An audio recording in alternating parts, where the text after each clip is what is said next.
coast to coast, calling for freedom and relief. The country crippled in an economic crisis as protests here in the U.S. echo support for those on the island. Record-breaking heat in the West with emergency alerts across at least 7 states. The severe drought fueling wildfires in California and Oregon. Tens of thousands of acres ignited. Firefighters up against blistering conditions as residents in California are asked to conserve energy. Our Ginger Z is tracking it all for us. Tonight, the CDC is investigating a rare disorder that could be linked to the Johnson & Johnson vaccine in a small number of cases. The government, though, insisting the shot is safe. What you need to know. A U.S. team on the ground in Haiti tonight as police there have arrested a Miami-based Haitian doctor, accusing him of being a key figure in the assassination of the country's president. This as First Lady Martine Moise tweets from her hospital bed in Miami. Marcus Moore is in Haiti with the latest developments. A U.S. citizen snatched on the streets of Moscow and is being detained by the Belarus government. The man, an outspoken critic of the authoritarian leader in Belarus, just one of hundreds of his critics in jail. His wife tells our Patrick Revel he's a victim of a setup. Just wanted to say him if he see me, so that I love him and I wait for him here, and I will do whatever is possible to release him, to help him. Democrats in Texas breaking quorum, fleeing their state and heading to D.C. to try to push Congress to pass election reform. 2, 1, release. A new space race taking flight. Jeff Bezos tonight prepping for his own out-of-this-world flight after billionaire Richard Branson's historic flight to the edge of space. If a dyslexic kid like myself and all the wonderful people who created this can do this, then imagine what you can achieve. And every kid can achieve something wonderful in their lives and will do, I'm sure. Such an inspiration. Good evening, everyone. I'm Lindsay Davis. Thanks so much for streaming with us. We begin tonight with a warning issued by the FDA today about the single-shot Johnson & Johnson vaccine possibly raising the risk of very rare nerve condition. About 100 cases are currently under investigation out of about 13 million shots. Officials maintain the data suggests risk of developing the syndrome is low. This comes as Pfizer representatives briefed government health officials about the possible need for a third shot, a booster for their vaccine. You might remember last week the CDC said that Pfizer got ahead of itself, but tonight Dr. Fauci is weighing in on whether booster shots may actually be a possibility. Israel is already moving forward with them. Our Kaylee Hartung leads us off tonight. Tonight, a new warning for the Johnson & Johnson vaccine. Federal officials saying the single shot may increase the risk of the rare disease, Guillain-Barré syndrome, where your body's immune system attacks the nerves. The CDC reporting about 100 cases under investigation out of nearly 13 million doses, mostly in men aged 50 and older, about 2 weeks after vaccination. But officials stressing the benefits of the vaccine still outweigh the risks. The benefits of this vaccine preventing death from COVID-19 far outweighs the risk of this rare neurologic syndrome. Officials say the side effect has not been seen in people vaccinated with Moderna and Pfizer's mRNA shots. And tonight, Pfizer briefing the nation's top health officials after saying people may need a booster shot 6 to 12 months following their second shot. Israel today starting to administer this Pfizer booster to highly immunocompromised people. But Dr. Anthony Fauci saying Americans don't need boosters right now, though he didn't rule out the possibility at some point. What Pfizer did, understandably, they looked at what their data and they say, hey, based on what we see, we think people should get vaccinated with a boost. Well, that's fine, except they're not the official recommending organization. As the dangerous Delta variant tears through unvaccinated communities, 10 states with vaccination rates below the national average now seeing an increase in new infections of 30% or more. Hospital admissions up nearly 60% in Arkansas. Most of the patients are between the ages of 20 and 50. And we have about a fifth of those patients are pregnant women, and largely they are unvaccinated. In Little Rock, where only 40% of Pulaski County is fully vaccinated, Angela Morris speaking from her daughter's bedside at a different hospital. She's on a dialysis machine right now. Her kidneys have failed. It's all been very overwhelming. 13-year-old Kaya now on a ventilator, fighting for her life. Her mother pleading with people to get the shot. I was very apprehensive to getting her the vaccine because I didn't feel like I was well enough informed. But I really want parents to know that getting your children vaccinated is obviously better than the situation we're in right now. That mother making a desperate plea there to the general public. Kaylee Hartung joins us now. And Kaylee, Johnson & Johnson has responded to this new warning on the nerve condition, saying that the risks are very low. Meanwhile, what more do we know about Pfizer and the potential need for a booster shot in the future? Lindsay, that meeting happening in Washington, and Pfizer's telling ABC News they plan to present data on the effectiveness of the booster in the next few weeks. They say that a third shot could increase the body's antibody response 5 to 10-fold. But for now, health officials are stressing Americans don't need one yet, though Dr. Fauci, as you heard him, he's not ruling out the possibility in the future. Lindsay. And you're also there at a hospital in L.A. County. Just give us a sense of the increase in caseload that you're seeing there as these variants spreads in the communities. Lindsay, in the last 3 days, L.A. County has reported more than 1,000 cases a day. This place hasn't seen numbers like that since March. And what they're saying is that it's young and unvaccinated people who are most responsible for transmitting this virus. They say about 70% of these new cases are among people 18 to 49. Lindsay. Affecting a much younger group at this point. Kaylee Hartung, our thanks to you. Catastrophic. That is one way that officials up and down the West Coast are describing their new reality, a summer filled with extreme heat and the imminent wildfire danger that comes along with it. Over the weekend, Las Vegas tied a record for the hottest temperature recorded there ever, and Death Valley, California reached 130 degrees. Meantime, tonight, the bone dry land is already fueling massive wildfires, forcing firefighters to make some tough decisions about which homes to protect. Crews tonight are trying to slow the Beckworth complex fire rapidly spreading north of California's Lake Tahoe. Will Carr has the latest. Tonight, the wildfires ravaging the West, creating some of the worst conditions firefighters have ever seen. The Beckworth complex fire north of Lake Tahoe exploding. Swirling winds forcing these firefighters to run to their truck for shelter. At nearly 90,000 acres and out of control, it's the largest fire burning in the state. If it jumps fire line, we're going to skedaddle out of here. And it's the second fire to ravage the town of Doyle in just the last 8 months. I'm still kind of numb. I mean, after losing everything that I worked for and everything all these years, it's gone. In Mariposa County, the river fire growing by 4,000 acres in just 7 hours overnight, now threatening a critical route into Yosemite National Park and forcing residents to flee. I hope everything is still there when I get back. The fire is driven by the third record-breaking heat wave in less than a month. Tonight, there are nearly 50 burning in 6 western states. In southern Oregon, the bootleg fire has doubled in size every day for the last 3 days. Tonight, it's threatening to take out a major power grid that connects Oregon and California. And at the Cedar Fire in Arizona, retired 40-year-old veteran firefighter Jeff Pichura and 48-year-old pilot Matthew Miller were killed when the plane they were flying to scout the fire crashed.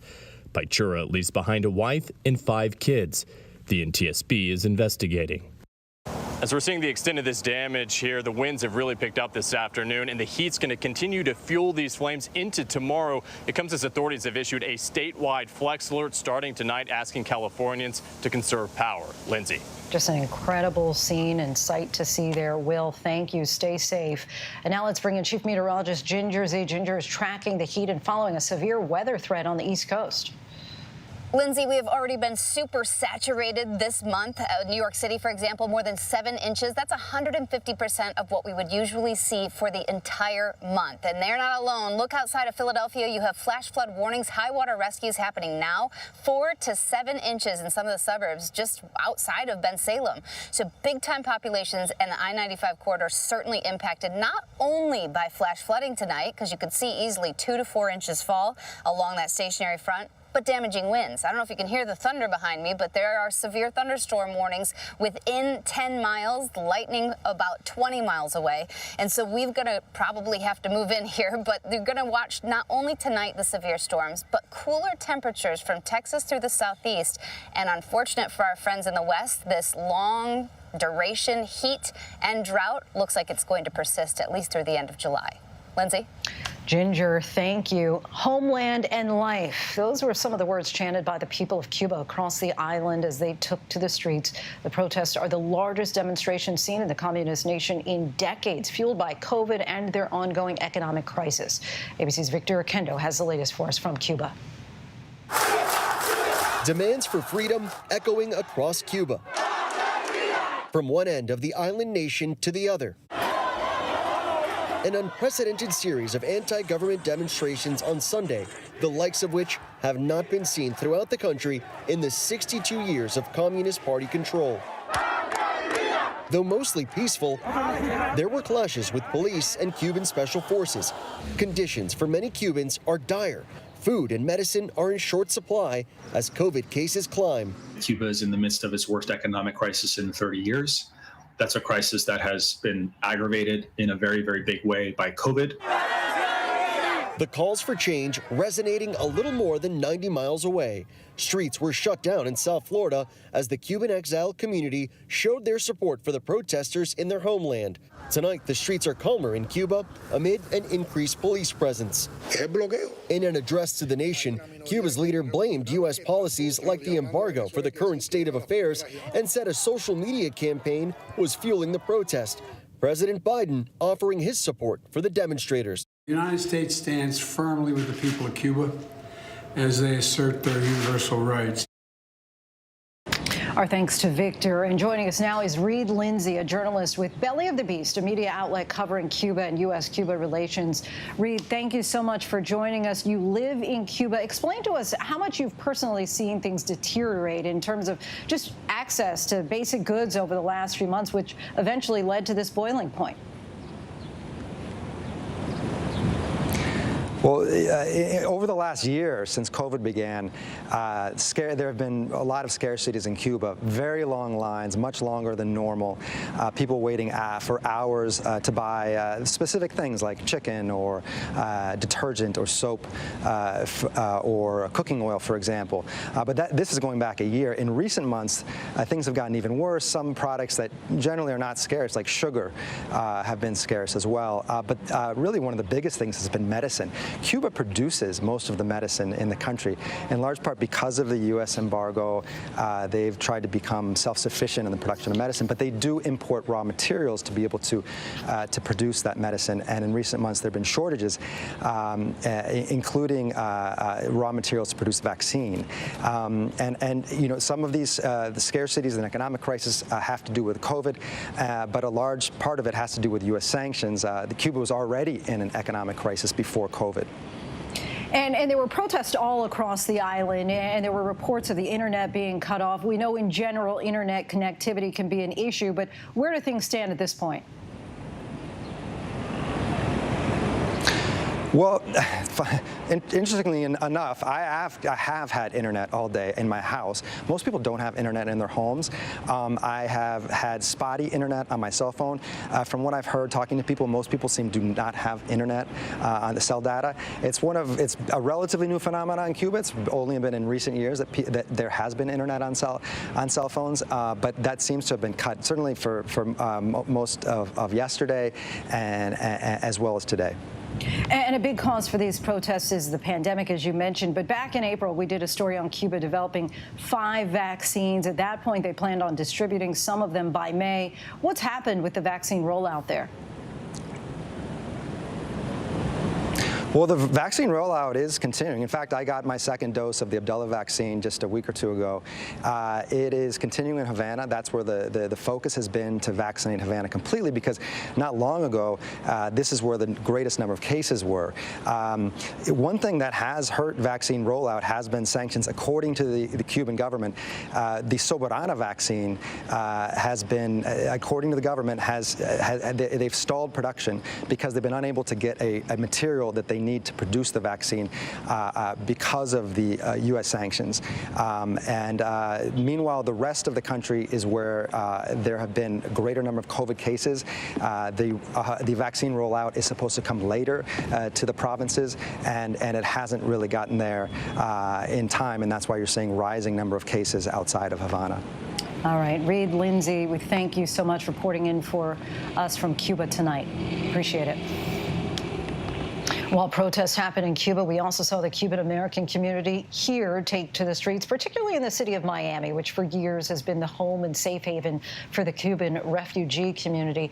And joining us now is the mayor of Miami and a Cuban American himself, Francis Suarez. Mayor, thanks so much for being here and joining us tonight. Let's start on a personal level. You're the son of Cuban refugees. What was it like for you when you saw those images out of Cuba and saw demonstrations happening in the streets?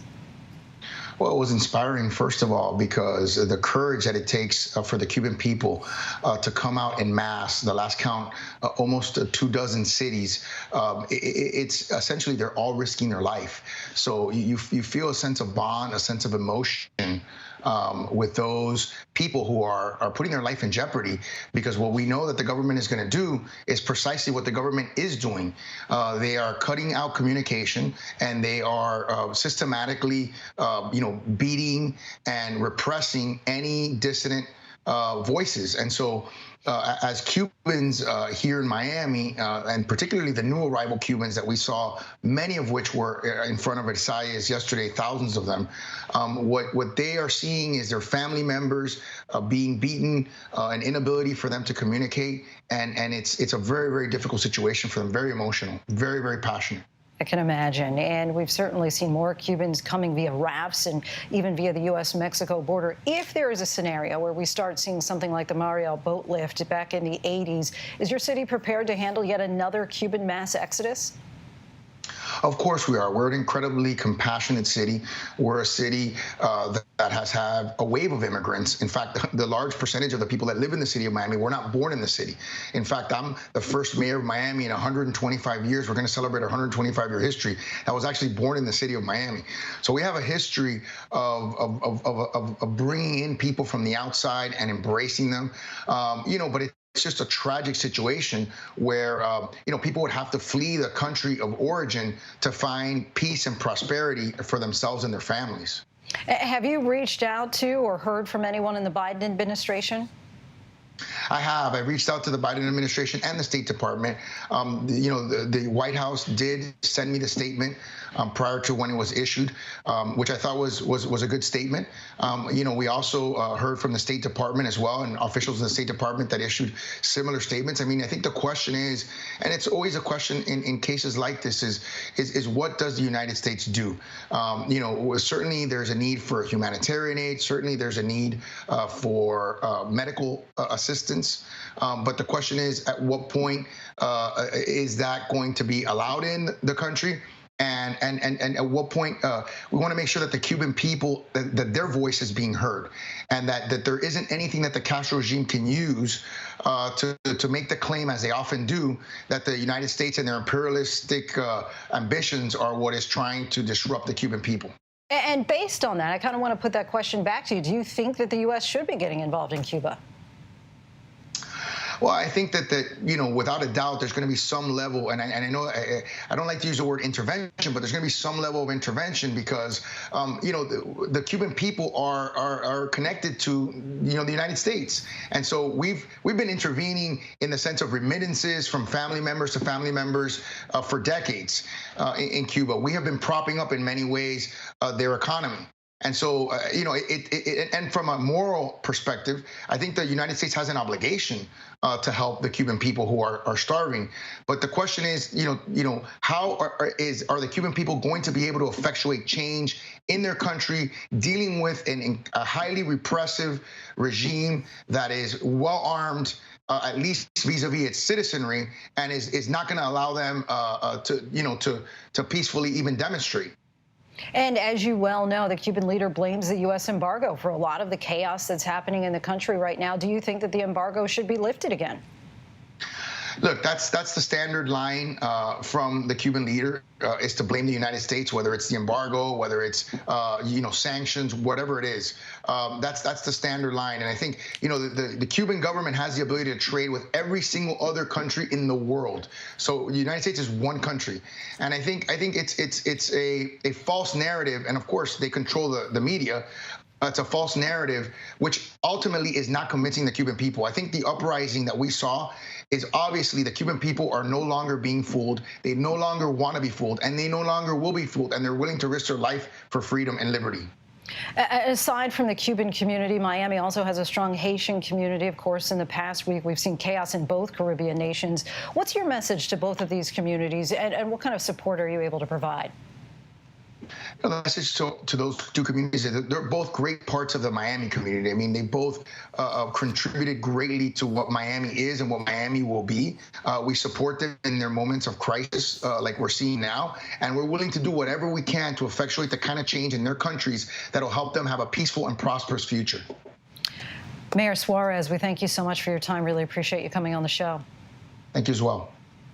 Now to the latest on the assassination of the president of Haiti. Another American has been arrested, and today President Biden said whether or not he plans to send in U.S. troops to help.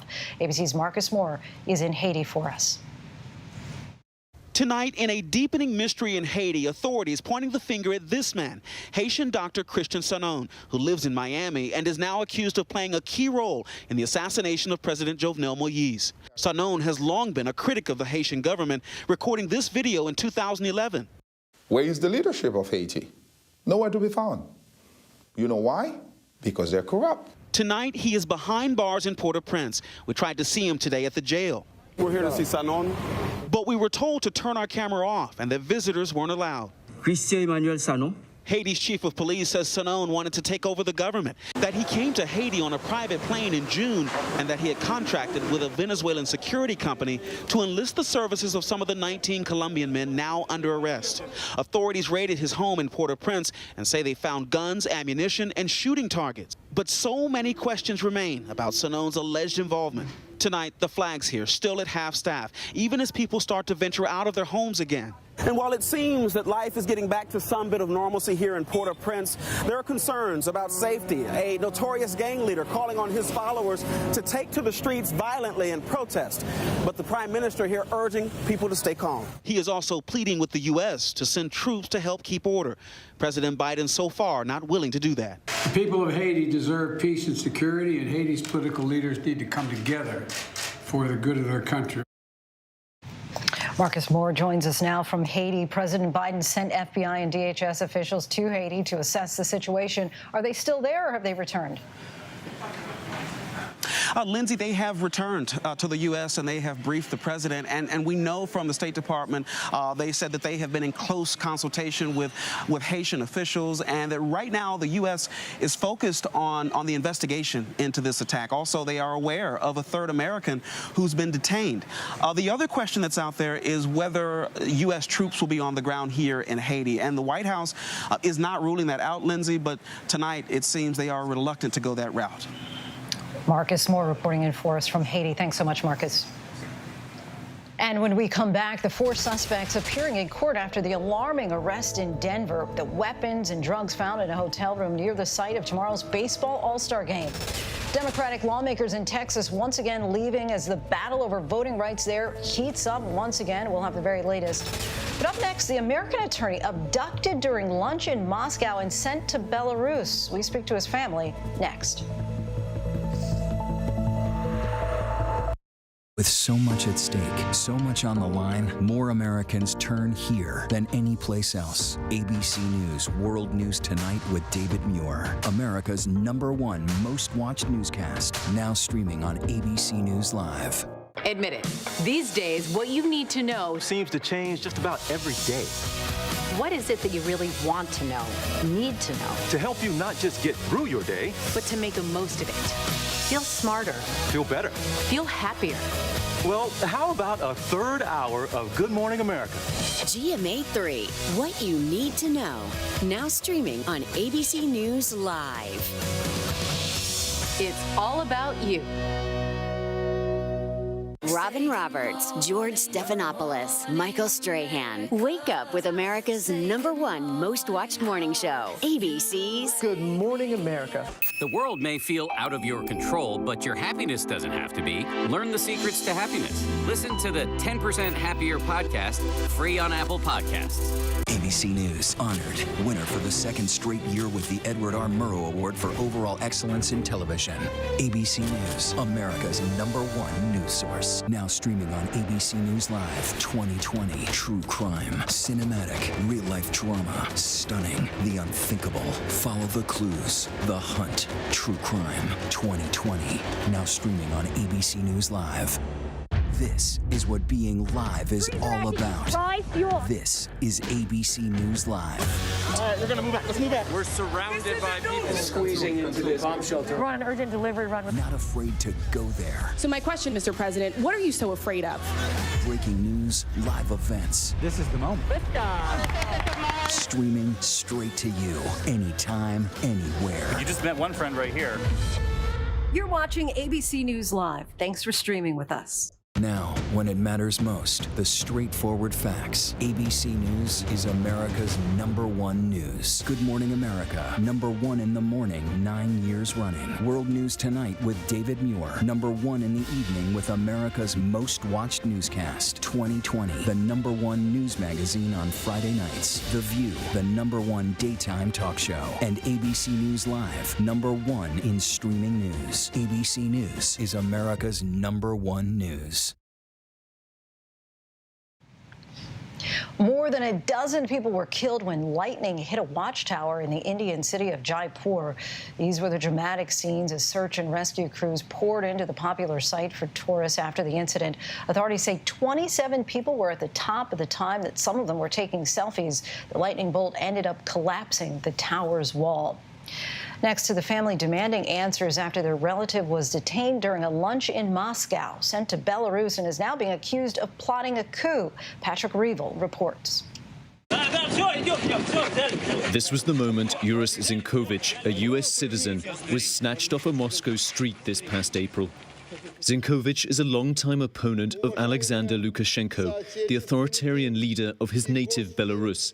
The incident was filmed and broadcast on Belarusian state TV. He was shown approaching his hotel and forcibly put in the back of a car by 3 men. Zinkovich was taken with another Belarusian critic of Lukashenko and driven to Belarus, where they're now detained. Both men are accused by Russia and Belarus of plotting a coup against the Belarusian authoritarian leader. Something Zinkovich's wife says isn't true. She says he was set up. Everyone is a terrorist, potential terrorist, if he's against of the government, against of the regime. Because in Belarus, there is no law at all. It doesn't exist. It's been nearly a year since mass protests broke out against Lukashenko, triggered by an election condemned internationally as rigged. Last August, the demonstrations came close to toppling the man, often dubbed Europe's last dictator. But Lukashenko managed to smother the protests and now is on the offensive, targeting any opposition. Zinkovich is just one of hundreds of critics in jail. He's a U.S. citizen, so you basically kidnapping U.S. citizen in Russia. Lukashenko has tried to paint him as the mastermind of an elaborate American-backed coup. We seized them in Moscow. They were afraid. They flew from the U.S., a group of agents. His last name is Zinkovich. Russia's FSB intelligence agency published this footage from hidden cameras showing Zinkovich in a Moscow restaurant, allegedly discussing the supposed plot to murder Lukashenko and his family. Belarusian state TV also claimed the men were caught plotting in this Zoom call. But Zinkovich's wife, as well as others on that Zoom call, have told ABC the idea he could have orchestrated a coup is ridiculous. They need a story, kind of very loud story. To make a coup, you have to, you have to have a plan. You have to have a financing on that. There should be a lot of people involved. Where is the evidence of all this? Few outside observers believe the coup allegations. I don't really think a coup d'etat might be planned via Zoom. So I think that's another kind of fairy tale, another story that the regime tries to show. It's all kind of being presented in this way because Lukashenko needs to justify repressions. Lukashenko's regime is aggressively targeting its exiled opponents. In May, Belarus forced down a Ryanair passenger flight to seize another opposition blogger on board, Roman Protasevich. He is charged over organizing the protests and faces up to 15 years in prison. Basically, he's the hostage. He's in the hands of KGB, one of the most cruel secret services in Europe. For now, Zinkovich remains in jail. The U.S. Department of State has tried to see him, but without success. And his wife has been unable to speak with him since he was taken. I just want to say him if he see me, so that I love him and I wait for him here, and I will do whatever is possible to release him, to help him. Patrick Revel for ABC News, Moscow. Our thanks to Patrick for that. Still ahead here on Prime. What can be done about the rise in gun violence? Today, the president met with local leaders across the country. We'll have more on just what was discussed.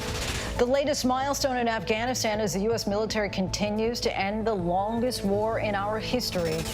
And we talked earlier about the dangerous heat, but what about its impacts on the people we often rely on to harvest the food that we eat? We take a look by the numbers. But first, our post of the day from English soccer star Marcus Rashford, responding to the racist attacks launched at him in the aftermath of his team's lost Euro championship. He acknowledged the pain of missing a penalty kick and thanked the fans who were supportive, promising to come back stronger.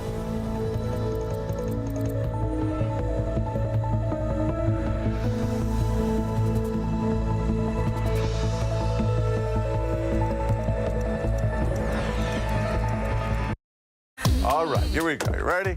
Let's do it. Yes, it's the show America wants and America needs right now. This is What Would You Do? Let's go. How are you? How cute. Yeah. So what will you be watching Saturdays on ABC News Live?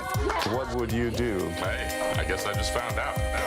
The What Would You Do Marathon, 12 to 6 Eastern, every Saturday on ABC News Live. My favorite show. This is what being live is all about. This is ABC News Live. All right, we're going to move back. Let's move back. We're surrounded by people Squeezing into this bomb shelter. We're on an urgent delivery run. Not afraid to go there. So my question, Mr. President, what are you so afraid of? Breaking news, live events. This is the moment. Streaming straight to you, anytime, anywhere. You just met one friend right here. You're watching ABC News Live. Thanks for streaming with us. Admit it. These days, what you need to know seems to change just about every day. What is it that you really want to know, need to know? To help you not just get through your day, but to make the most of it. Feel smarter. Feel better. Feel happier. Well, how about a third hour of Good Morning America? GMA 3, what you need to know. Now streaming on ABC News Live. It's all about you.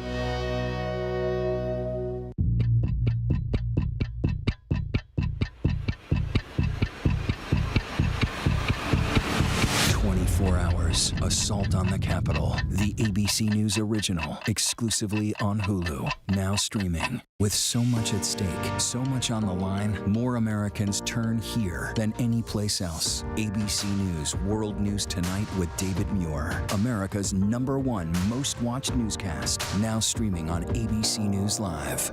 The world may feel out of your control, but your happiness doesn't have to be. Learn the secrets to happiness. Listen to the 10% Happier podcast, free on Apple Podcasts.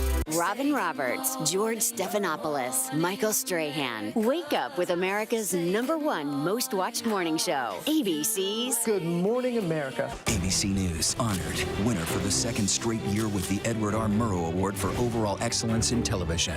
ABC News, America's #1 news source.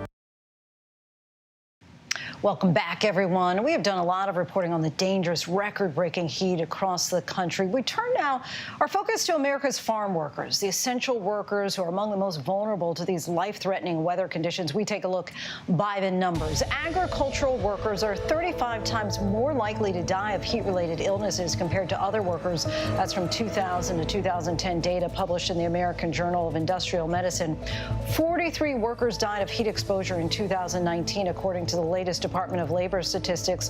115 degrees. That was the temperature reached in the Pacific Northwest in late June when 38-year-old Sebastian Francisco Perez, an undocumented farm worker in Oregon, died from heat-related illness after working his shift.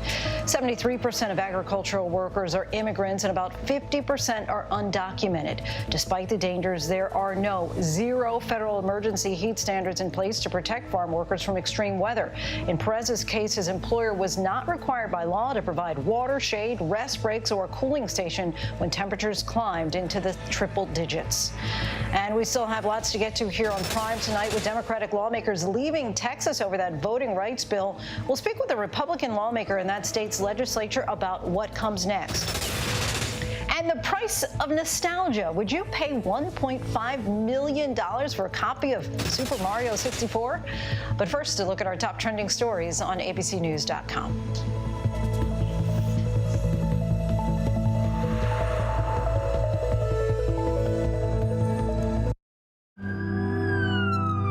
We will guide you through it all tonight. We have made it through another week together. Big hug, We tell all our patients how much they're loved. We hold their hands. David, we're showing our love and support for all the ICU staff. They're the heroes in this.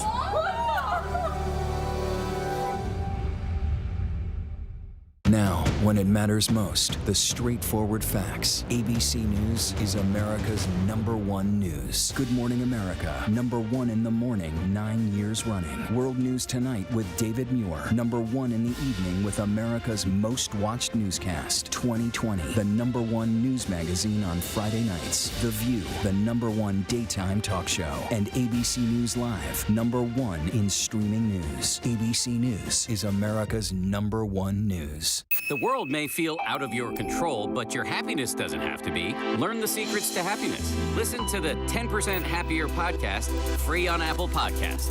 ABC News honored winner for the second straight year with the Edward R. Murrow Award for Overall Excellence in Television. ABC News, America's #1 news source. This is GMA3, what you need to know.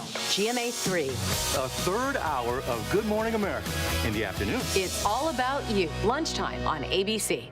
This is what being live is all about. This is ABC News Live.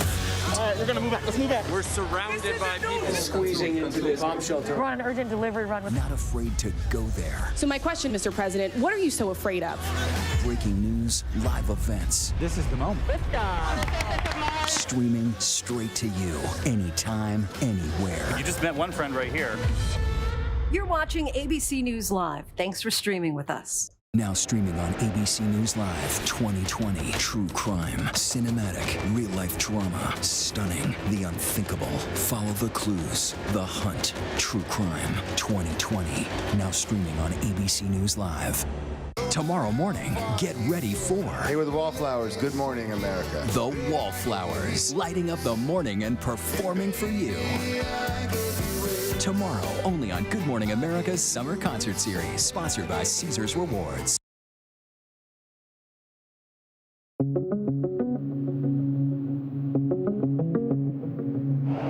Wildfires tearing through parts of the West Coast, fueled by extreme heat and a historic drought. North of Lake Tahoe, the Beckworth fire scorching more than 89,000 acres and destroying homes. It's gone. And everybody says, oh, it's so replaceable and stuff like, well, no, a lot of it isn't. In Central California, evacuation orders in place as the river fire quickly spreads. And in Oregon, the Bootleg fire burning more than 150,000 acres. One of the biggest challenges for firefighters there and at the more than 40 other fires burning across the West right now, the extreme temperatures. You can fight fire for so long in this heat, but then you have to get some rehabilitation. Tense moments unfolding in northern Afghanistan between the militant group and heavily armed Afghan forces and civilians Sunday. Local officials saying 55 Taliban fighters killed, 90 wounded. The Taliban, however, claims it's gaining ground and is now in control of 85% of Afghanistan as U.S. forces withdraw from the two-decade-old war. We are certainly concerned about the prospect that the social, economic, political progress that has been made in Afghanistan over the last 20 years could be harmed. The U.S. general leading the war in Afghanistan has relinquished the job, Scott Miller becoming America's last four-star general on the ground in Afghanistan. Miller handing off authority to U.S. Central Command based in Florida. How many thousands more Americans' daughters and sons were you willing to risk? A hotel worker is being hailed a hero after discovering a huge stash of firearms and ammunition in Denver. 4 people now under arrest on drugs and weapons charges. I am going to set bond then at $50,000 cash only. The current court has very serious concerns for community safety. One of those suspects, Ricardo Rodriguez, speaking out to KCNC from jail overnight, saying he knew nothing of a plot to use any of the weapons on a crowd. I can tell you I would have intervened. Absolutely. There's no way I would have let something like that happen. Authorities seizing more than a dozen long guns, body armor, and 1,000 rounds of ammo at this upscale hotel in the heart of downtown Denver, just a block from Coors Field, where tomorrow night's Major League All-Star Baseball game is set to be held.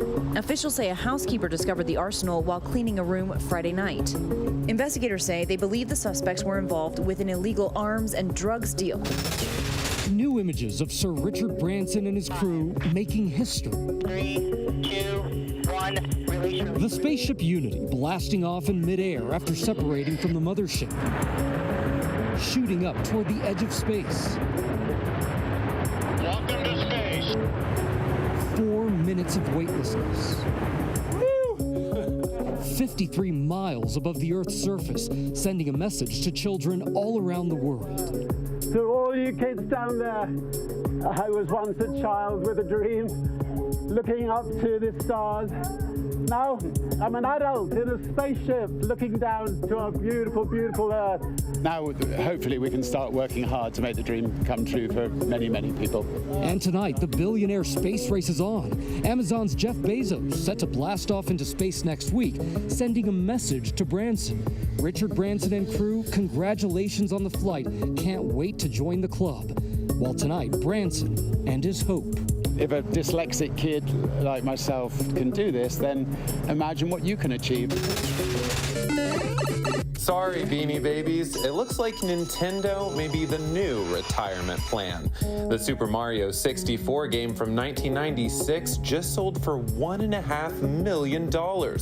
It had never been opened or played. That breaks the record set just a few days ago when a rare copy of The Legend of Zelda sold for $870,000. Nostalgia is not cheap. Going to be looking for my old Nintendo cartridges when I get home. To Washington now, where President Biden is strategizing with the U.S. Attorney General about ways to reduce gun crime across the country. The two met today with a group of local officials and community leaders at the White House. ABC's Faith Abube has more. President Biden building relationships with local leaders as his administration tackles gun violence across the country. We recognize that we have to come together to fulfill the first responsibility of a democracy. And to keep each other safe. Joining the president for Monday's meeting, Biden's Attorney General Merrick Garland, local elected officials, police chiefs, and a community-based violence intervention expert. The discussion revolving around using funds awarded to states in the American Rescue Plan to support public safety improvements. We know there are some things that work, and the first of those that works is stemming the flow of firearms used to commit violent crimes. So far this year, guns have claimed more than 23,000 American lives and counting. Got 3 PO shots. Get some ambulances over here. Just days after a gunman opened fire on 2 federal agents and a Chicago police officer, this weekend, 11 people killed, 40 shot in the Windy City. The alarming surge in gun violence rising across the country with the summer heat. This problem cannot be ignored. In Seattle, the gun crimes forcing their way into a church this spring. A 19-year-old with a baby on the way shot and killed inside the house of worship. In many ways, killing each other like flies, and that is not the way it was meant to be. And this is going to help prevent crime and support young people to pick up a paycheck instead of a pistol. Our thanks to Faith for that. And now to the dramatic turn in the battle over voting rights in Texas. Democratic lawmakers left the state in order to stop the Republican legislature's attempt to convene a special session to vote on new measures that would limit voting access. ABC's Rachel Scott is tracking it all from Washington for us, where those Texas lawmakers are heading now. Tonight, Texas Democratic lawmakers fleeing the state, once again using the only tool they have left to block one of the most restrictive voting bills in the country. They say they're in it for the long haul. As long as it takes to kill this legislation, whether that is a few days or whether that's for the remainder of the special session, that's up to the Republicans. The bill would ban 24-hour polling locations and drive-through voting, which have increased turnout among minorities, prohibit election officials from sending absentee ballot applications to people who have not requested them, and give partisan poll watchers greater access to polling sites. Tonight, Republican Lieutenant Governor Dan Patrick telling our station KTRK Democrats are abandoning their responsibility. That's not how you conduct business in government. That's anarchy at the Capitol. But Vice President Kamala Harris cheering them on. I applaud them standing for the rights of all Americans and all Texans to express their voice through their vote unencumbered. The vice president applauding the actions of the Democrats there. Rachel Scott joins us now. Rachel, those Texas lawmakers are heading to the nation's capital where they hope to draw more attention to national legislation on voting rights. But give us a reality check on where that stands in Washington right now. Right now, Lindsay, voting rights legislation is essentially stalled. We saw Republicans block a vote to even have a debate on voting rights legislation. And so unless Democrats come together and change the rules in the Senate, essentially right now we are not going to see this go anywhere because they're going to need the support of at least 10 Republicans. And right now, not a single one is on board. So this is very much about putting the pressure on Congress to act. And that's why tomorrow you will see President Biden in Philadelphia to make the case, Lindsay. Rachel Scott, our thanks to you. We are joined now by Texas State Representative Travis Clardy, a Republican who serves on the Texas House Elections Committee. Thank you so much for being here, Representative. Thank you, Lindsay. Great to be here. So first, give us your reaction to your Democratic colleagues deciding to leave the state to try to block this special legislative session from going forward. I got to tell you, more than anything, I'm surprised. I didn't expect them to do that. I don't think there was a good reason to do it. I'm a little disappointed and a little frustrated. I came back to check on things here at home in Nacogdoches and check on my mom, and I'll be leaving about 6 in the morning to get back to Austin for our next schedule today, tomorrow at 10, back in the Texas House. And looks like I'll be going to a relatively empty room. And is there anything at this point that Governor Abbott or Republicans who control the legislature can do to get Democrats back in the state, or could they keep these voting measures from going forward? No, and that's the frustration. I'm really disappointed in my colleagues in the Democratic caucus. It really chosen to be driven by the national narrative, which I think is mythologized and really misinterpreted what we've done in Texas. We were there 24 hours this weekend hearing the bill that Andy Murr, one of my colleagues, brought forward. I'd worked hard on this bill during the regular session. It died at the end when the Democrats left the first time. And again, I think that what they thought the bill said was not what the bill said. There were a couple of issues in there that were addressed. I think there were mistakes in that original bill, but we acknowledged that and we said we're going to fix it. And I'm very proud of the work we did to fix it. So, when you look at the bill as drafted, as filed, as laid out this Saturday and passed out of the committee, it is a very good, strong election ethics integrity bill. I'm proud of the work we've done, and I think if they'd stayed there and taken the time to read the bill, they would have known that, and we could have passed this bill and moved on to other important issues. Part of my frustration is, we're going to not be able to act on things like a 13th check to our retired teachers. There's some things we really need to work on, some budget issues, taking a look at the COVID money coming down from the federal government. There's a lot of important work to be done, and this is one part of it. But again, I think that they have chosen to be driven by a national narrative, which isn't really factually based, particularly when you look at the Texas legislation. But here we are. They've made their decision, apparently. And so Democrats have called the proposed voting changes by Republicans, quote, dangerous legislation that would trample on Texans' freedom to vote. So I want to drill down on that. For starters, why do Republicans believe that some of these changes are necessary? You know, it's a great question, Lindsay. The problem is not that we did not have a good election last November 2020. I've said that throughout my service on the Elections Committee this session. We had a strong election. I think the proof is in the pudding. The results were very strong and strong for Republicans. But we do know we have seen real evidence of abuse. We do know we have had issues of fraud and voter illegality in our elections. And I think all states should be like this. But in Texas, we have to have zero tolerance when it comes to voter fraud and on voter integrity issues. And so the measures we've put into place in this law are well-reasoned. They make sense.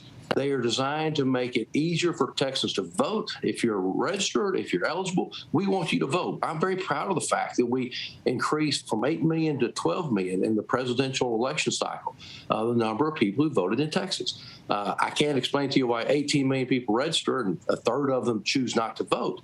And that's something we all should be working on. But the measures we put into place to stop illegal voter harvesting, where people are paid to go chase in mail-in ballots, and some of the things we've heard that have happened and the abuses that occur there are good measures for Texas. We want to protect everyone's right to vote, but importantly, protect everyone's privacy and individual ownership of that. And so, there is nothing in that bill that smacks of voter suppression that looks like it's trying to discourage people despite all the rhetoric that's been thrown about. It's a good bill. It's a strong bill. And I'm proud that we voted it out this weekend. I look forward one of these days having everybody on the job, staying put in Texas where the work is, and voting that bill out. But let me just follow up, because you said that there was evidence of abuse, issues of fraud, and voter irregularities beyond just the anecdotal small issues that occur from standard elections across the country. What are you talking about specifically?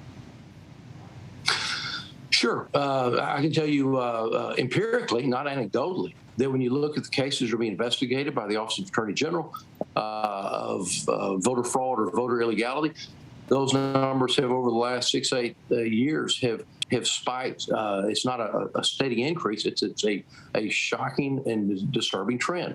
And where we have seen some real problems throughout the state of Texas has been in those smaller elections. Mine too. That's what we're trying to stop. Again, we want to make it easier, make it harder to cheat. And that's a big part of what we are doing. But let's talk the specifics of something like 24-hour voting being banned, considering it gave greater access to voting in 2020 to Texans who couldn't get off from work before the polls traditionally close. Yeah, and I think that's a bit of a little bit of a red herring for this reason. There's been no evidence of anybody. Nobody came for our committee in regular nor in special session. I was unable to vote in Texas because I just couldn't find the time. We have 2 weeks of early voting. Governor Abbott extended that by executive order for 3 weeks during the COVID crisis. We have, I think, a very liberal ability to use the mail-in ballot. If you're over 65, you're eligible for that. We also have a full day of voting on Election Day, but nobody said they couldn't vote in Texas. Again, that's why we had record turnout. And lastly, you've said just a little while ago that there's been an uptick in cases of potential voter fraud in Texas. But as you know, only a handful of these cases have been prosecuted in recent years. Over the weekend, of course, we saw reports of a Texas man named Hervis Rogers being arrested for voting while he was on parole. He says he didn't know that barred him from voting, and he'd waited 6 hours in line to vote in the primary last year. Do you believe that he should be prosecuted and threatened with potentially 20 years in jail for this? Yeah, I don't know the specifics of that case. Certainly what I've heard through the media, it doesn't sound appropriate to me. I do try to stay in my line as a legislator. I'm also a lawyer by profession, and I trust our judiciary and judges to make good decisions. But I don't think we need to be looking at ways to castigate people for having made a mistake. We don't want anybody to be punished for making a mistake. We're talking about those willful acts where you have the criminal intent, where you intend to do things that you know are breaking the law. That's what we want to focus on. Republican State Representative Travis Clardy, we thank you so much. Thank you, Lindsay. Y'all have a good evening. Bye-bye. And with the Olympic Games just around the corner, many athletes are getting ready for the world's biggest sporting stage. But for some female athletes, they're doing it all while raising young ones. Janae Norman has more on the supermoms now descending on Tokyo. Meet the Olympian moms who are balancing parenthood and training and going for the gold at the Tokyo Games. And Allison Felix gets her gold. Track and field superstar Allison Felix is a 6-time Olympic gold medalist, but this is the first time she'll head to the Games as a mom. Giving birth to her daughter Cameron 2 years ago, she's now gearing up for what's likely her final Olympic Games, training in the middle of a worldwide pandemic. What was that like for you? Just a lot of chaos. I was doing a lot of my training literally around my house. So I was running in the streets in front of my home, and I was in the gym in our garage. And, my daughter is looking down from above. Without my support system, I wouldn't have been able to do this. 35-year-old Felix is now making it her mission to support fellow mom athletes by partnering with apparel company Athleta and the Women's Sports Foundation to launch the Power of She Fund, which is committing $200,000 in grants to help cover childcare costs for athletes across the upcoming Tokyo Summer Games and the Beijing Winter Olympics next year. Due to COVID, families of Olympic athletes won't be able to make the trip to Tokyo, though nursing children will be allowed to join their moms. What can you tell us about the recipients of those grants, what this will mean to them? Childcare is one of the huge barriers that we have to overcome. They are mothers with children under 18 and all incredible athletes. A handful of them are headed to Tokyo. I really do hope also that this spurs some industry-wide change, and we look to support, women holistically. Athletes like sprinter Quanera Hayes, who beat Felix during the Olympic trials, is looking forward to her first Olympic appearance while balancing being a parent to her 2-year-old son, Demetrius. I try to prioritize everything. When I'm at practice, but when I'm at home with him and I'm engaged with him. Felix and Hayes' kids met on the track during trials. Give her a hug, baby. An emotional moment for the two moms looking to cement their spots in Olympic history. I had been through so much coming back from having my daughter and our kids, it just made it feel like all of that was really worth it. To have them actually there and to be able to experience that moment and watch their mothers, make the Olympic team for the U.S., it was very unreal. And, we're super mommies. Super moms, indeed. All they need is their cape. Our thanks to Janae for that. And before we go tonight, our image of the day, the champions of Europe, Italy, in a surprise trip down the streets of Rome, waving and thanking their fans, many of whom told us that they were never worried about losing to England. And in South America, cheers to Argentina, who defeated rival Brazil in the South American championship that also took place this weekend. And that is our show for this hour. Be sure to stay tuned to ABC News Live for more context and analysis of the day's top stories. Thanks so much for streaming with us.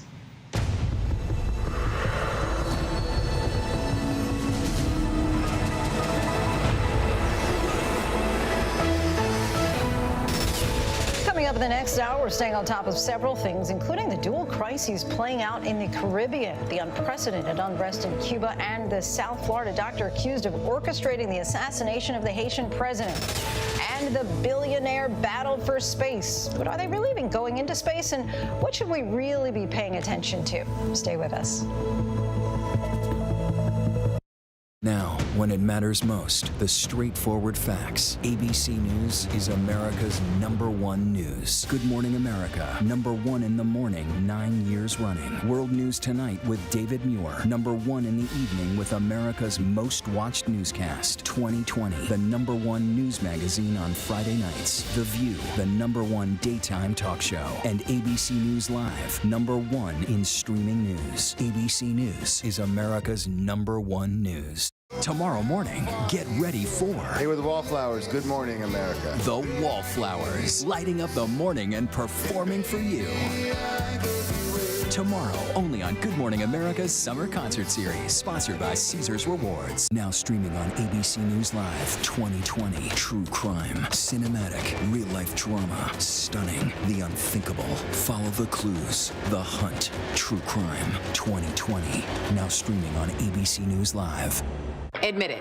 These days, what you need to know seems to change just about every day. What is it that you really want to know, need to know? To help you not just get through your day, but to make the most of it. Feel smarter. Feel better. Feel happier. Well, how about a third hour of Good Morning America? GMA 3, what you need to know. Now streaming on ABC News Live. It's all about you. I know what happened, and I'm not guilty. Why the fascination with criminal trials? Figure out what's really out there. She revealed she had murdered his family. I know in my heart they did this. It's the time of suspicion. The ending's really tough. You don't know whether truth is going to be difficult to find unless you try to find it.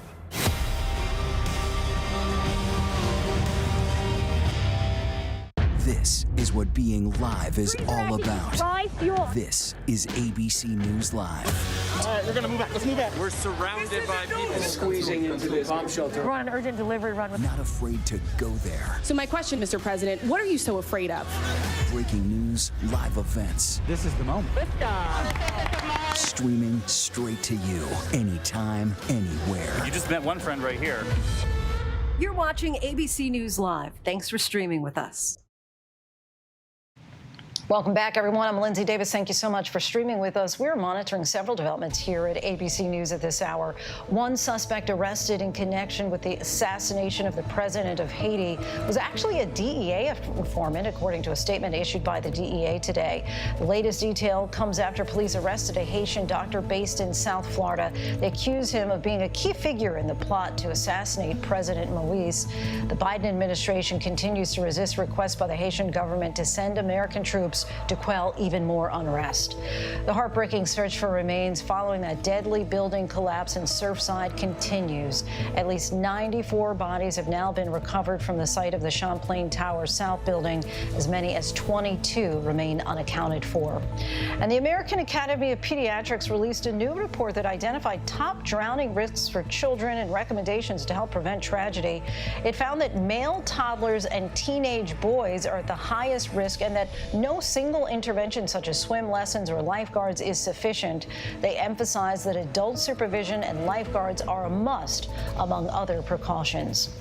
Next to the new warning from the FDA about the Johnson & Johnson vaccine, the agency is now saying that it could cause a very rare nerve condition, but the CDC says that the benefits far outweigh the risks. All this as Pfizer is meeting with federal authorities about the potential need for a booster shot. Kaylee Hartung has the details. Tonight, a new warning for the Johnson & Johnson vaccine. Federal officials saying the single shot may increase the risk of the rare disease, Guillain-Barré syndrome, where your body's immune system attacks the nerves. The CDC reporting about 100 cases under investigation out of nearly 13 million doses, mostly in men age 50 and older, about 2 weeks after vaccination. But officials stressing the benefits of the vaccine still outweigh the risks. The benefits of this vaccine preventing death from COVID-19 far outweighs the risk of this rare neurologic syndrome. Officials say the side effect has not been seen in people vaccinated with Moderna and Pfizer's mRNA shots. And tonight, Pfizer briefing the nation's top health officials after saying people may need a booster shot 6 to 12 months following their second shot. Israel today starting to administer this Pfizer booster to highly immunocompromised people. But Dr. Anthony Fauci saying Americans don't need boosters right now, though he didn't rule out the possibility at some point. What Pfizer did, understandably, they looked at what their data and they say, hey, you know, based on what we see, we think people should get vaccinated with a boost. Well, that's fine, except they're not the official recommending organization. As the dangerous Delta variant tears through unvaccinated communities, 10 states with vaccination rates below the national average now seeing an increase in new infections of 30% or more. Hospital admissions up nearly 60% in Arkansas. Most of the patients are between the ages of 20 and 50.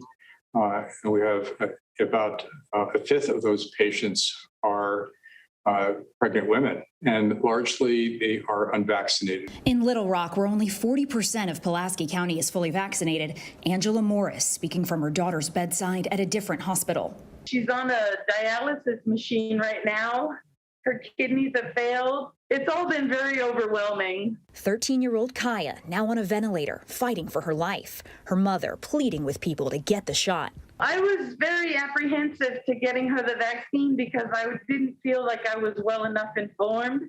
But I really want parents to know that getting your children vaccinated is obviously better than the situation we're in right now. That mother making that appeal to all parents. Our thanks to Kaylee for that.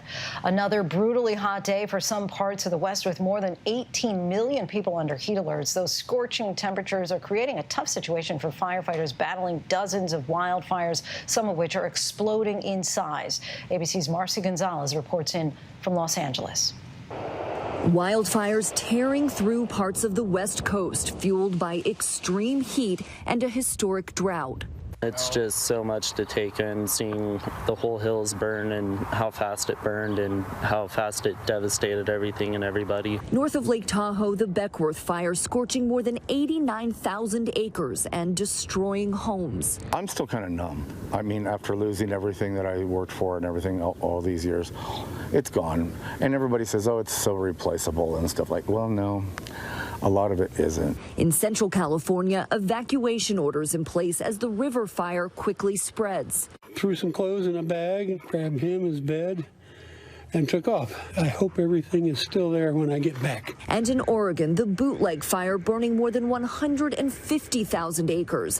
One of the biggest challenges for firefighters there and at the more than 40 other fires burning across the West right now, the extreme temperatures. You can fight fire for so long in this heat, but then you have to get some rehabilitation. This latest heat wave breaking records. This weekend, Las Vegas reached 117 degrees, the hottest it's ever been there. And Death Valley, California reached an unfathomable 130 degrees, the third highest temperature on record there. Our thanks to Marcy for that. And now we turn back to Cuba, where thousands across the island took to the streets to protest dire economic conditions being fueled by the COVID-19 pandemic. The protests are the largest demonstration seen in the communist nation in decades. ABC's Victor Oquendo has the latest for us. Demands for freedom echoing across Cuba, from one end of the island nation to the other. An unprecedented series of anti-government demonstrations on Sunday, the likes of which have not been seen throughout the country in the 62 years of Communist Party control. Though mostly peaceful, there were clashes with police and Cuban special forces. Conditions for many Cubans are dire. Food and medicine are in short supply as COVID cases climb. Cuba is in the midst of its worst economic crisis in 30 years. That's a crisis that has been aggravated in a very, very big way by COVID. The calls for change resonating a little more than 90 miles away. Streets were shut down in South Florida as the Cuban exile community showed their support for the protesters in their homeland. Tonight, the streets are calmer in Cuba amid an increased police presence. In an address to the nation, Cuba's leader blamed U.S. policies like the embargo for the current state of affairs and said a social media campaign was fueling the protest. President Biden offering his support for the demonstrators. The United States stands firmly with the people of Cuba as they assert their universal rights. President Biden giving his support there. Victor Oquendo joins us now. Victor, do we think that the people of Cuba are hearing that message from Biden? Well, Lindsay, first here in Little Havana, I can tell you that there is a lot of support for the Cuban people once again. But tonight on the island, many have probably not received that message of support from President Biden. We have touched base with our team there, and they tell us that Wi-Fi and data have been spotty ever since the demonstration started. And one cybersecurity company confirms that there have been disruptions on social media platforms all day. Lindsay? Victor, thank you. With federal rental protection set to expire, many Americans fear that they'll be out on the street by the end of the month. And while there is still assistance out there, it can be difficult to navigate. Zachary Quiche reports. Something needs to be done about this rent problem that we're facing. Time is running out for Americans strapped with the burden of unpaid rent. I've never imagined something like this happening. It's just kind of like you just living day by day, not knowing what's going to happen. As the moratorium on evictions comes to an end on July 31st, millions could be faced with the loss of their homes. Autumn Murrow is one of them. Yes, it's been really hard every day. I don't know how I'm going to pay my rent. I've had multiple eviction notices. Every morning I wake up and I'm just not sure what I'm going to do. The Emergency Rental Assistance Program was designed to make funding available to assist households that are unable to pay rent or utilities. But as renters race to apply for assistance, many describe the process in several states as complicated and the money hard to get. There are program administrators that are just overburdening themselves and applicants with bureaucracy, having very complicated applications and requiring burdensome documentation, which is slowing down the process for everyone.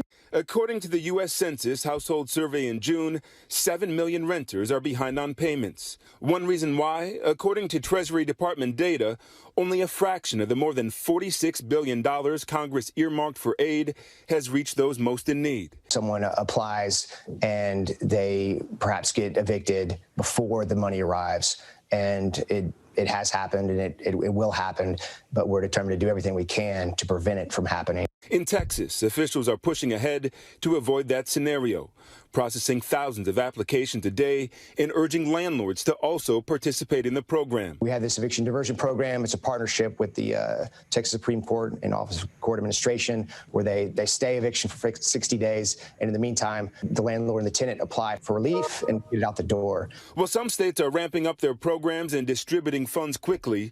In New Orleans, city officials are trying to help renters sign up for federal assistance. If we have the tenant here, if we have the necessary support documentation, we can approve them pretty much on the spot. Others, like California, are extending a ban on evictions, while residents in Oregon face a more urgent predicament. They could give us a 72-hour notice and we could be gone. For many, the reality of losing homes despite government action may become a reality. I've noticed that it's just a few weeks away and I'm terrified. Understandably so. Such a difficult situation for many Americans. Our thanks to Zachary Quiche for that. And now to Valerie Bertinelli, fighting back. The Food Network host and star of One Day at a Time, taking to social media, speaking out against body shaming. ABC's Stephanie Ramos has more. Actress Valerie Bertinelli has taken to Instagram with a powerful response to a follower who told her she needed to lose weight. If I could lose the weight and keep it off, I would. But since I haven't been successful with that my whole entire life, at 61, I'm still dealing with it. Where's the compassion? Bertinelli captioning the video, "Aren't we tired of body shaming women yet? I was going to delete my stories because it's a little embarrassing and scary to be so vulnerable.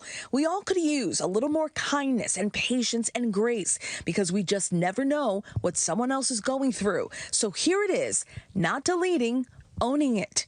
Celebrities coming to her defense. Singer Demi Lovato posting, "I love you. You said it yourself. You're already enough, and whoever said that is hurting or not being shown enough compassion in their lives. I'm sorry you had to deal with this. Here for you always." Actress Haley Duff writing, "You are gorgeous and glorious, an inspiration to women everywhere. Block that hater."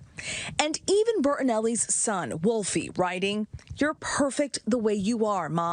I love you." Bertinelli responding to the outpouring of support with this video. Thank you. There's so much kindness out there. I certainly do not feel so alone anymore. But not everyone is sending support, some criticizing her for perpetuating diet culture by serving as a former spokesperson for the weight loss program, Jenny Craig. Bertinelli quick to respond, saying she bought into the diet culture herself and says she became part of the problem. "I'm not a victim. I can take the heat. I made the video so I could get my feelings out instead of squashing them down and eating them, which is what I usually do." We could all use a little more kindness. Our thanks to Stephanie Ramos for that. And still to come, deadly unrest in South Africa, fueled by the troubles of one of its former presidents and the battle for space, or near space. Stay with us.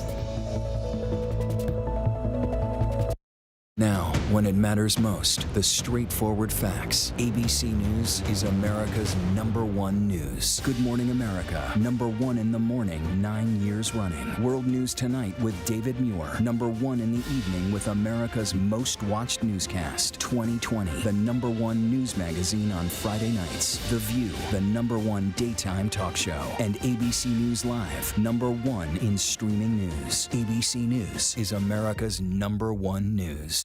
Tomorrow morning, get ready for... Hey, with the Wallflowers, Good Morning America. The Wallflowers, lighting up the morning and performing for you. Tomorrow, only on Good Morning America's Summer Concert Series, sponsored by Caesars Rewards. Now streaming on ABC News Live. 2020, true crime, cinematic, real-life drama, stunning, the unthinkable. Follow the clues, The Hunt, true crime, 2020. Now streaming on ABC News Live. Admit it, these days, what you need to know seems to change just about every day. What is it that you really want to know, need to know? To help you not just get through your day, but to make the most of it. Feel smarter. Feel better. Feel happier. Well, how about a third hour of Good Morning America? GMA 3, what you need to know. Now streaming on ABC News Live. It's all about you. All right, here we go. You ready? Let's do it. Yes, it's the show America wants and America needs right now. This is What Would You Do? Let's go. How are you? Hug you. Yes. So what will you be watching Saturdays on ABC News Live? What would you do? Hey, I guess I just found out. The What Would You Do Marathon, 12 to 6 Eastern, every Saturday on ABC News Live. My favorite show. This is what being live is all about. This is ABC News Live. All right, we're going to move back. Let's move back. We're surrounded by people squeezing into this bomb shelter. We're on an urgent delivery run. Not afraid to go there. So my question, Mr. President, what are you so afraid of? Breaking news, live events. This is the moment. Streaming straight to you, anytime, anywhere. You just met one friend right here. You're watching ABC News Live. Thanks for streaming with us. Welcome back. We're tracking several international headlines at this hour. Deadly unrest in South Africa. 6 have been killed and more than 200 arrested amid escalating violence there. Supporters of former South African President Jacob Zuma had taken to the streets protesting his jail time over allegations of corruption. He was found guilty of contempt in his country. Racism in the UK. Today, British Prime Minister Boris Johnson denounced online racism targeting England's soccer team. The Metropolitan Police are also investigating the racist language, focusing on 3 black players who missed penalty shots in last night's loss to Italy. In April, the British government was also heavily criticized for a study that claimed the UK was without any institutional racism and that it was a model country for race relations. And in South Korea, new COVID restrictions may be singing the wrong tune for gym goers. New safety measures limit which songs gyms are allowed to play. Music with more than 120 beats per minute are now banned. Officials say that these rules are intended to prevent breathing too fast or splashing sweat on others. Other rules also ban showering at gyms and running too fast on treadmills. Locals are calling it nonsense. Now to the billionaire space race with Richard Branson's history-making launch, making it to the edge of space first, just days before Jeff Bezos' own trip. ABC's transportation correspondent Gio Benitez has more. 3, 2, 1, release. History made. Ignition. Sir Richard Branson blasting off to the edge of space, becoming the first person to launch aboard his own spaceship, floating in weightlessness for 4 minutes, sending a message back to Earth. To the next generation of dreamers, if we can do this, just imagine what you can do. The history-making moments happening over the New Mexico desert. The mothership Eve carrying Virgin Galactic's spaceship Unity to about 50,000 feet. Dropping it, Unity's rocket ignites. blasting Branson and 5 others to the edge of space. You could hear the roar of the rocket. You're pinned into your seat. You're going straight up, and you're looking straight up. You're going from sort of 0 to 3,000 miles an hour in 7 or 8 seconds, and it's a ride of a lifetime. And then you go from that extreme to complete silence. Branson joining us just moments later. We've been to space! Excuse us. Yes, got those wings. Fellow astronaut Sarisha Bandla by his side. Only the 3rd Indian American woman to fly to space. Her job, science. I flew up carrying research experiments actually strapped to my leg. So, I mean, this capability is going to transform the research and technology that we can develop in microgravity. Children took center stage in Branson's mind before and after the launch, speaking directly with them. Why is that so important to you? Look, I'm a grandfather, I'm a father, and I just love to inspire kids. I mean, as a kid myself, when I saw the moon landing, I was, making rockets out of cardboard boxes. 17 years of work leading Branson to beat Amazon founder Jeff Bezos to space by just 9 days, when Bezos is scheduled to board his Blue Origin spacecraft and lift off. Bezos sending him well wishes before the flight, SpaceX founder Elon Musk flying in to send him off in person. If a dyslexic kid like myself and all the wonderful, people who've created this can do this, then imagine what you can achieve. And every kid can achieve something wonderful in their lives, and will do, I'm sure.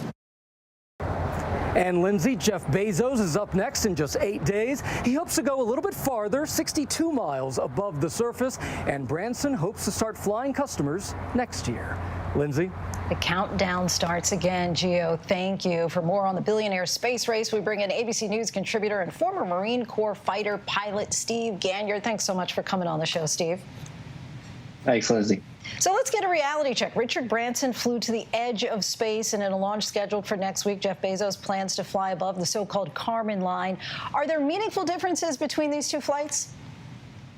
Not really. The Kármán line is actually fairly arbitrary. It was something that the U.S. and Soviet governments agreed on long ago, and it's 100 kilometers. So 100's a nice even number. That's a good enough number to define what's space and what's in the atmosphere. So it's really at this point about bragging rights, and whether Bezos is going to have bragging rights about being able to exceed the Kármán line, which is just a few miles beyond where Branson went. But it's important to understand that these are businesses, and that Bezos and Branson are looking to create businesses with this space tourism.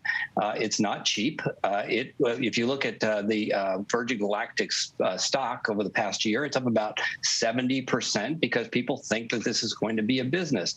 But that business is going to have to take people on board at about $300,000 to $400,000 if you look at the stock filings that they put in, not 250. So they're going to have to find a lot of people at $300,000 to $400,000 who have nothing better to do with that money to support this business. And explain why it's really Elon Musk and SpaceX, not Branson and Bezos, that have already changed space exploration. Yeah, so the key here is that Bezos and Branson are sort of fighting for this idea of an e-ticket ride for rich people. It's not like it's moving forward with the science, and they're doing things really that the U.S. government was doing in the 1950s and 60s. So they're not really pushing the envelope on science. What Elon Musk has done is to create this new Starship rocket and the Falcon 9 rockets that he's doing now to have a very reliable way to get things into space very cheaply. And that is going to be critical for the aspirations that Musk and Bezos and the U.S. government, really all of humanity has, to get to the moon, to get to Mars, and to be able to do it in an economical way. If you look back at, say, the space shuttle days, it took about $25,000 to put 1 pound into orbit. Now, with the Starship that Elon Musk has developed, it'll be down around $700. So we can do things in space where we can make fabrication in space. We can build colonies on the moon. We can take it into space and do things like new medicines and new materials. So this idea of the space tourism, it's nice, it's fun, it's interesting to watch, but it's not advancing the space. It's science, and it's not advancing really the interests of humanity the way Elon Musk is. And bringing the story back to Earth, who exactly benefits from space tourism in the years ahead? I mean, as you said, it's not even just that these tickets are $250,000 a pop. We're really talking about more than $300,000 or $400,000. So will it just be multi-billionaires? It will be Bezos and it'll be Branson who look to make a business out of this. But it's always good when people see things where they aspire. Hey, I'd like to go to space. That looks really interesting. They learn more about space and why space is important. So I think in the long run, it's not to look down on these billionaires because they're spending a whole bunch of money out of their pocket. And the real goal here for Elon Musk is to get to Mars and for Jeff Bezos to get to the moon. And they're spending billions of dollars out of their own pocket, and they're successful in the ways that the U.S. government never has been in terms of bringing down costs. So yes, this is a bit of a billionaire's plaything, but at the end of the day, it's going to be something that's very, very important for all of humanity and moving us into space and being able to do things that we've never been able to do before. Stephen Ganyard, we thank you so much for your insight and your time tonight. Thanks, Lindsay. And that is our show for tonight. Be sure to stay tuned to ABC News Live for more context and analysis of the day's top stories. I'm Lindsay Davis. Thanks so much for streaming with us. Have a great night.